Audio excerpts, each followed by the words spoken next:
کل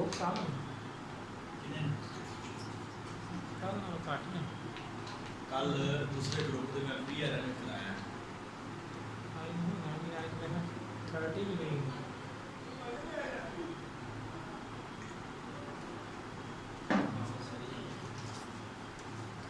جی بسم اللہ الرحمن الرحیم. ہم بات کر رہے تھے کہ جس کا خاوند گم ہو جائے اس کی عدت کتنی ہے. اگر وہ ہم نے بات کر لی 4 ماہ 10 دن گزارنے کے بعد اس نے نیا نکاح کر لیا. اب فرض کیجئے کہ پہلا خاوند بھی آ گیا, 4 ماہ یا 5 سال بعد پہلا خاوند بھی آ گیا.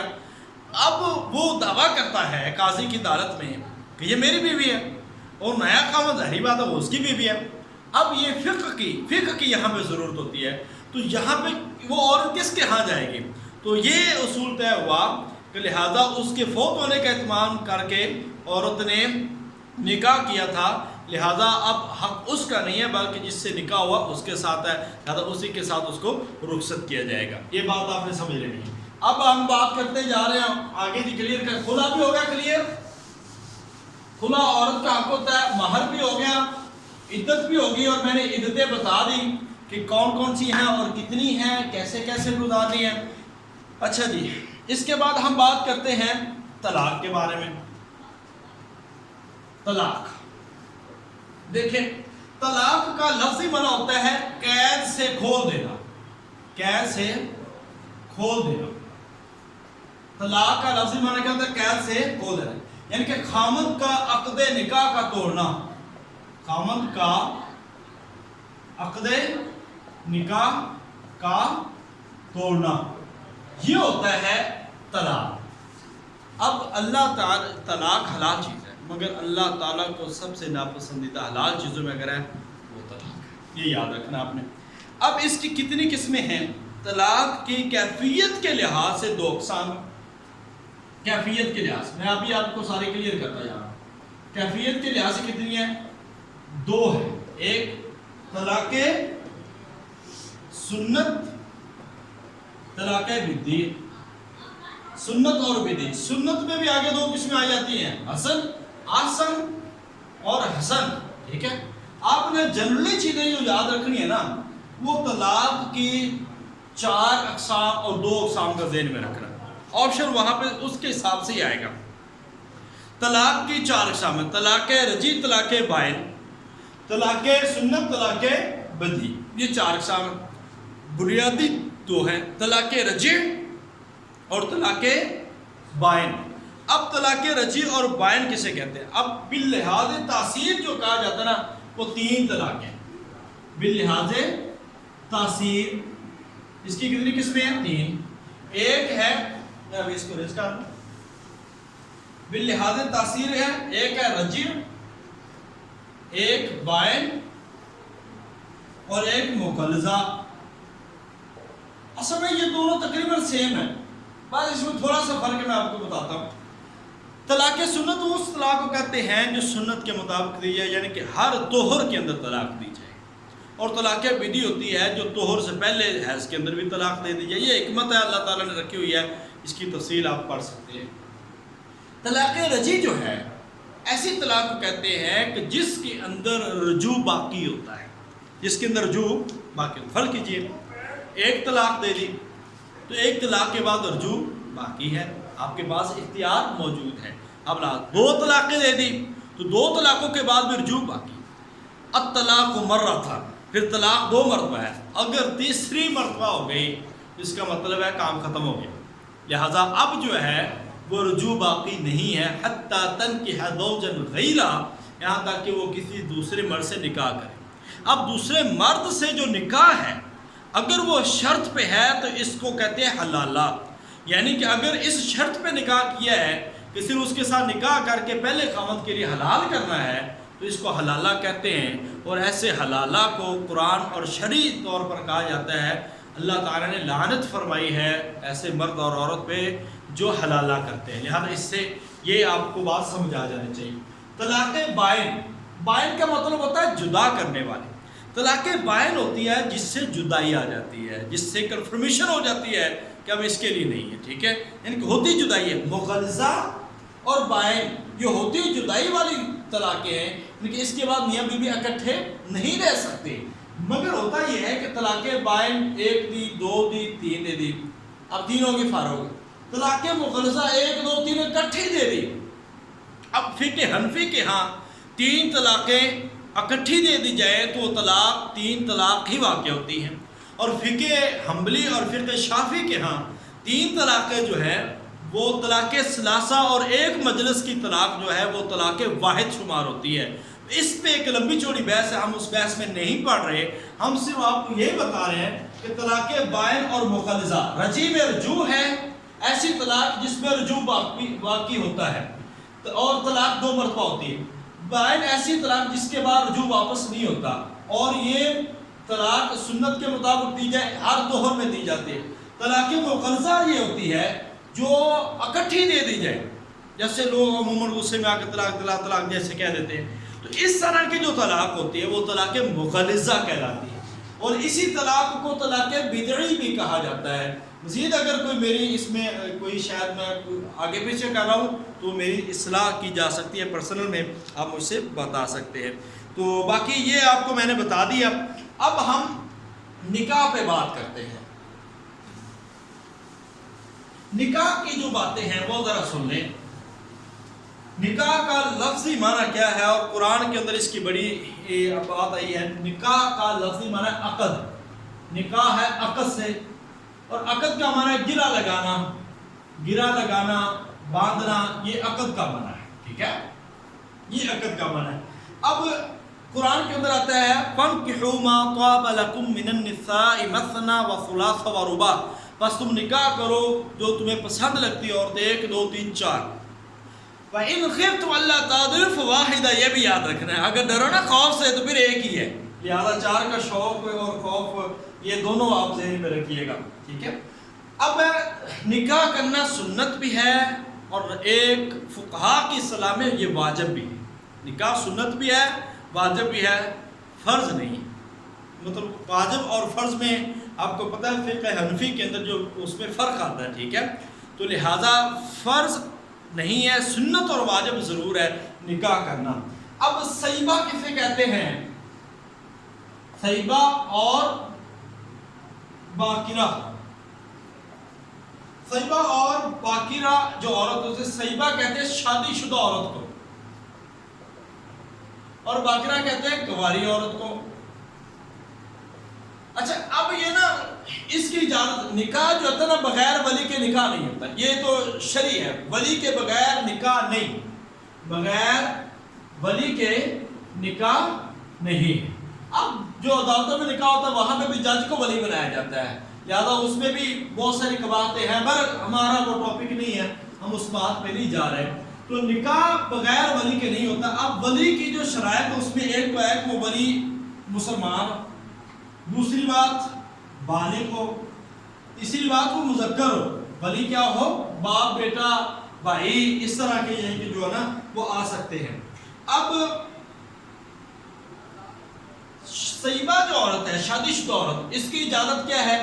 اسے پوچھا جائے گا، یعنی کہ اس کا ایجاب جو ہوگا نا وہ زبان سے ہوگا، یعنی کہ وہ کہے گی قبول ہے یا قبول نہیں، ٹھیک ہے۔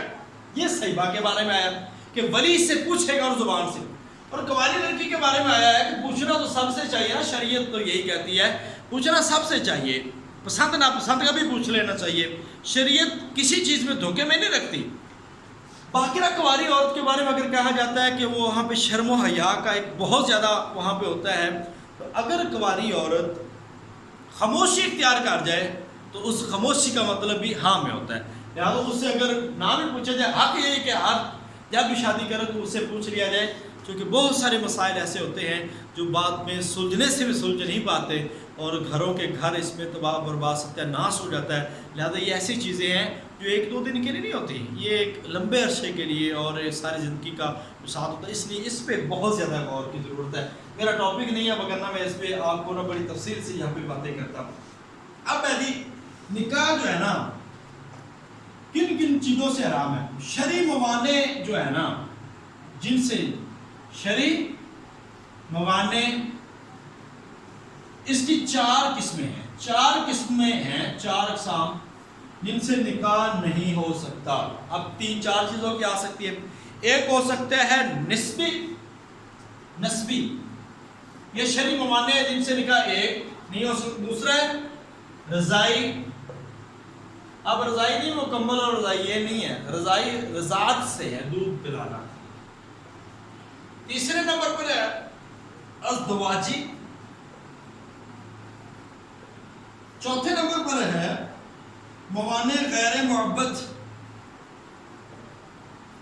یہ 4 آپ سے پوچھا جا سکتا ہے کہ شرعی موانع کی اقسام کتنے؟ 4، نسبی، رضائی، ازدواجی اور موانع غیر معبد۔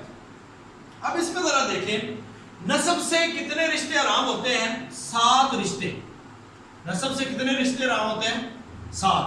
وہ سورہ نساء کی 4 پارے کیا کر رہے ہیں؟ حرمت علیکم امہاتکم و بناتکم امہاتکم و خالاتکم امہاتکم و بنات الاخی و بنات الاخت و امہاتکم اللاتی ارضعنکم، آگے وہ ساری آتے ہیں۔ 7 نسب سے 7 رشتے، اور یہ 3 دفعہ سوال آ چکا ہے، یہ 3 دفعہ کہ نسب سے کتنے رشتے حرام ہوتے ہیں؟ 7۔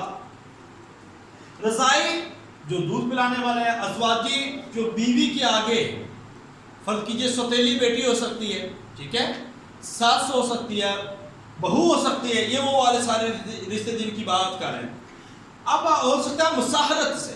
مساہرت کیا ہوتا ہے؟ سسر، جو بیوی سے آگے جو رشتے چلتے ہیں مساہرت سے، اس میں سوتیلی بیٹی، بہو، سوتیلی ماں، ساس، یہ 4 رشتے، ساس، سوتیلی ماں، سوتیلی بیٹی اور بہو، یہ 4 رشتے جو ہے یہ مساہرت سے حرام ہوتے ہیں۔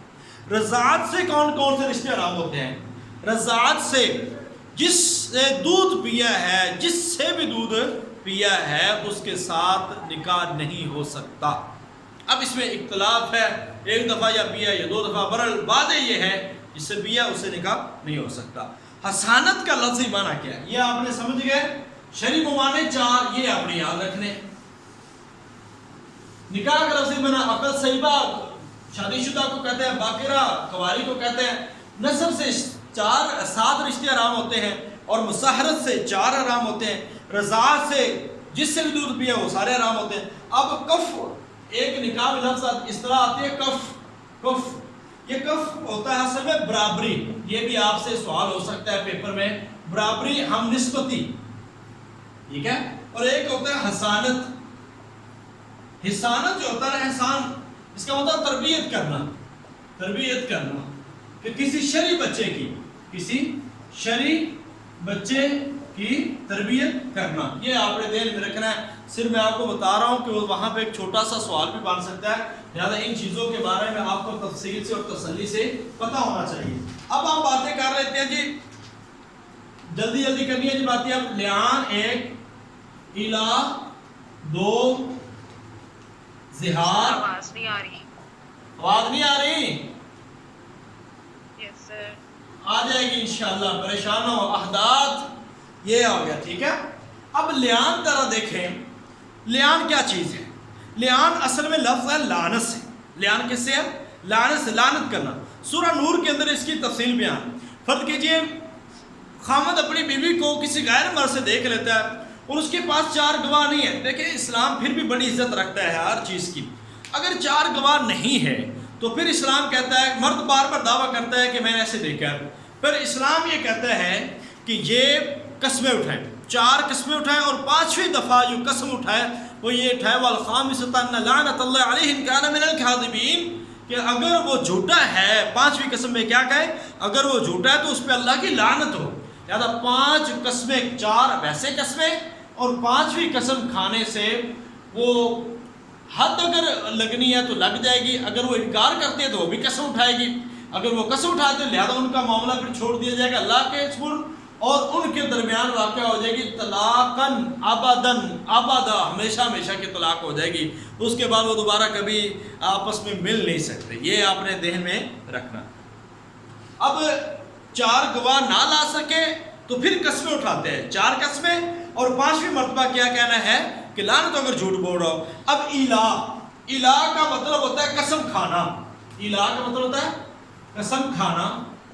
اب یہ الہ کیا ہوتا ہے کہ بیوی کو یعنی کہ شوہر اپنی بیوی کے پاس نہ جانے کی قسم کھا لے. یہ کہ الہ کیا ہوتا ہے؟ یہ نبی پاک صلی اللہ علیہ وسلم نے کیا ہے، اور آقا علیہ السلام نے 1 مہینے کا الہ کیا اپنی بیویوں سے ناراض ہو کر، ازواج امہات المومنین سے ناراض ہو کے آپ نے الہ کیا 1 مہینے کا. یہ بھی آپ نے یاد رکھنا ہے. تو 4 میکسیمم یہ الہ کی مدت کتنی ہے؟ 4 ماہ. الہ کی مدت کتنی ہے؟ 4 مہینے تک الہ ہو سکتا ہے. اس کے بعد پھر کچھ نہ کچھ فیصلہ کرنا، چھوڑنا ہوتا ہے یا رکھنا ہوتا ہے. یعنی کہ خامد یہ قسم کھا لے کہ میں 4 ماہ تک اپنی بیوی کے پاس نہیں جاؤں گا. وہ نبی پاک صلی اللہ علیہ وسلم 29 کو واپس آ گئے تو زوجہ محترمہ نے فرمایا آقا علیہ السلام آج تو 29 دن ہوئے ہیں، تو آپ نے 1 مہینہ کہا تھا. آقا علیہ السلام نے فرمایا مہینہ 29 کا بھی ہوتا ہے، مہینہ 30 کا بھی ہوتا ہے، زیادہ قمری مہینہ تو ایسے ہی ہے. ٹھیک ہے، تو الہ کی آپ کو سمجھ آ گئی. للذین یؤلون من نسائهم تربصوا 4 اشہر فإن فاؤوا فإن اللہ غفور رحیم. یہ سورہ بقرہ کے اندر اللہ تعالیٰ فرماتا ہے کہ 4 مہینے تک انتظار کرنا ہے. ٹھیک ہے. اب زہار، اس کو زہار نہیں پڑھنا، زہار. زہار کا لفظی معنی جو ہوتا ہے نا پشت یا پیٹھ، پشت یا پیٹھ. اصل میں یہ ہوتا کیا ہے کہ بیوی کو کسی دائمی حرام عورت، ماں، بہن، پھوپھی، یعنی کہ جن کے ساتھ آپ کا نکاح نہیں ہو سکتا اس سے تشبیہ دے دینا. یہ کہہ دینا کہ اپنی بیوی کو تو میری ماں کی طرح ہے، یا تو میری بہن کی طرح ہے، یا تو میری پھوپھی کی طرح ہے. تو اس کو کہتے ہیں اسلام میں زہار. اصل میں پہلا قانون یہ تھا کہ جو یہ کہہ دیتا تھا اس کا نکاح ٹوٹ جاتا تھا. اوس بن صامت اور خولہ بنت ثعلبہ رضی اللہ تعالیٰ عنہ کے درمیان یہ سب سے پہلا زہار ہوا ہے، جس کے بارے میں قرآن کے اندر آتا ہے 28واں پارہ ہے، سورہ مجادلہ ہے. اللہ تعالیٰ فرماتے ہیں قد سمع اللہ قول التی تجادلک فی زوجها وتشتکی الی اللہ واللہ یسمع تحاورکما واللہ سمیع بصیر. یہ آیت اللہ تعالیٰ نے وہاں پہ نازل کی ہے کہ تحقیق سن لی اللہ نے وہ جھگڑا جو تو اس سے اپنے خاوند کے بارے میں لڑ رہی تھی اور اللہ سے شکایت کر رہی تھی. یعنی کہ یہ وہ اوس بن ثابت اور حضرت خولہ بنت ثعلبہ کا جو جھگڑا ہے جو حضرت اوس غلطی سے کہہ چکے تھے. اب اس کے مطابق تو یہی تھا کہ نکاح ٹوٹ گیا. اب وہ کہتے میرے بچے، میں کدھر جاؤں، کہاں جاؤں. رو رہی ہے، ساری رات روتی رہی، حتیٰ کہ اللہ نے وحی بھیج دی اور حکم کو تبدیل کر دیا. اب یہ فرمایا کہ زہار جو کرتا ہے یہ گناہ کا کام ہے مگر اس سے رشتہ نہیں ٹوٹتا. اب جو زہار کرے اس کا کفارہ کیا ہے؟ ایک غلام آزاد کرے، 2 ماہ کے روزے رکھے، مسلسل روزے ہیں، یاد رکھے ایک بھی چھوڑ دیا تو دوبارہ پھر شروع. یا ہے 60 مسکینوں کو کھانا کھلائے. یہ ہے زہار کا کفارہ. زہار کا کفارہ ایک غلام آزاد کرے یا 2 ماہ کے مسلسل روزے رکھے یا 60 مسکینوں کو کھانا کھلائے. اب نظر کا کفارہ کیا ہے؟ یہ بھی آپ نے یاد رکھنا ہے. یہ میرے خیال سے 3 دن کے روزے ہیں یا 10 مسکینوں کو کھانا، مگر اس کو کنفرم کیا جا سکتا ہے. اب یہ سمجھ آ گیا جی احداد کے بارے، زہار کے بارے میں. اب آپ بات کرتے ہیں احداد. یہ آپ نے لفظ بڑے شاید نہ سنا ہو زیادہ. تو احداد کا لفظی مطلب ہوتا ہے سوگ. ٹھیک ہے، سوگ. اب سوگ کا مطلب کیا ہوتا ہے کہ بیوی شوہر کے وفات ہونے کے بعد بیوی کا سوگ منانا، وہ ہوتا ہے احداد. یعنی کہ سوگ منانے سے کیا مراد ہوتا ہے کہ بیوی اس سوگ کے دنوں میں زیب و زینت سے پرہیز کرے، زیب و زینت سے پرہیز کرے. تو یہ آپ نے چیزیں احداد میں یاد رکھنی ہے، احداد میں یاد رکھنی. اب میں آپ کو کچھ شارٹ کویسچن ہیں وہ آپ کو بتانے جا رہا ہوں اور اس کے بعد بات کو مکمل کرتے ہیں. سب سے پہلے یہ شارٹ کویسچن میں لکھ نہیں رہا، صرف سنتے جائیے گا اور آپ کو مل بھی جائیں گے. وہ امور جن کی بنا پر نکاح رکھنے کا اختیار، وہ امور جن کی بنا پر نکاح باقی رکھنے کا اختیار مل جائے اس کو کہتے ہیں موجبات خیار، موجبات خیار. دوسرا جی فقہ حنفی مالکی کی تدوین، فقہ حنفی اور مالکی کی تدوین 2 صدی میں ہوئی. تیسرا سوال، احناف میں مفتی الثقلین کہا جاتا ہے، مفتی الثقلین کہا جاتا ہے نجم الدین نصفی کو، نجم الدین نصفی کو. تیسرا سوال، امام شافعی کس صورت کو انسانی ہدایت کے لیے کافی قرار دیتے ہیں؟ وہ سورہ عصر ہے. سورہ عصر کو امام شافعی انسانی ہدایت کے لیے کافی قرار دیتے ہیں. فقہ اسلامی کے جو مبادی اصول یہ کس کی کتاب ہے؟ یہ ساجد الرحمن صدیقی کی کتاب ہے، ساجد الرحمن صدیقی کی کتاب ہے۔ نیکسٹ کویسچن ہے، تخصیص کے اعتبار سے عام کی کتنی قسمیں؟ یہ کل ہم نے کیا ہے، 2 قسمیں ہیں، مخصوص من بعد اور مخصوص۔ اور اس کے بعد فقہ حنفی کے اصل مصادر کو تقسیم کیا جاتا ہے، فقہ حنفی کے اصل مصادر کو 3 مصادروں میں تقسیم کیا جاتا ہے، 3 فقہ حنفی کے۔ حلال و حرام کو سب سے زیادہ جاننے والے کون تھے؟ یہ سوال آپ کو آ سکتا ہے۔ حلال و حرام کے سب سے زیادہ جاننے والے حضرت معاذ بن جبل رضی اللہ تعالی عنہ تھے۔ نیکسٹ سوال ہے جی، امام مالک کے خاص شاگرد کا نام کیا ہے؟ امام مالک کے خاص شاگرد کا نام قاضی اسد بن فرات، قاضی اسد بن فرات، یہ آپ کو ریٹن میں مل جائیں گے، قاضی اسد بن فرات۔ اس کے بعد سوال ہے جی، ناصر السنہ، ناصر السنہ، یہ میں لکھ بھی دیتا ہوں،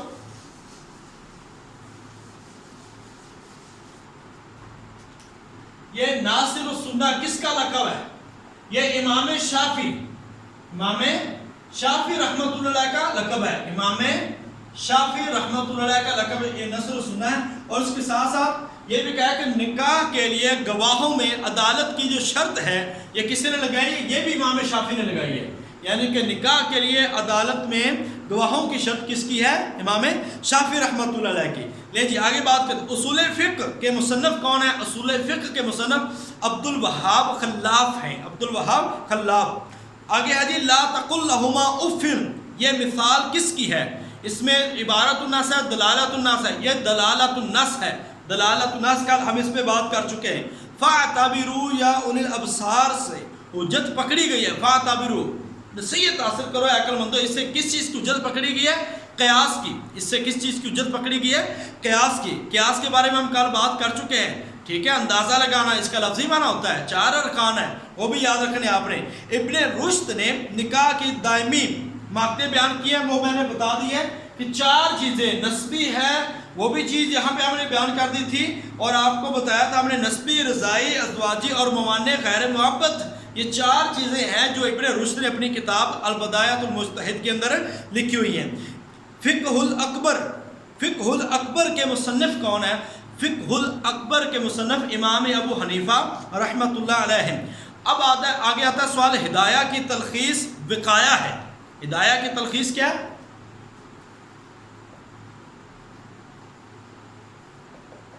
وقایہ، ٹھیک ہے، ہدایہ کی تلخیص وقایہ ہے، اور ہدایہ کس کا خلاصہ ہے؟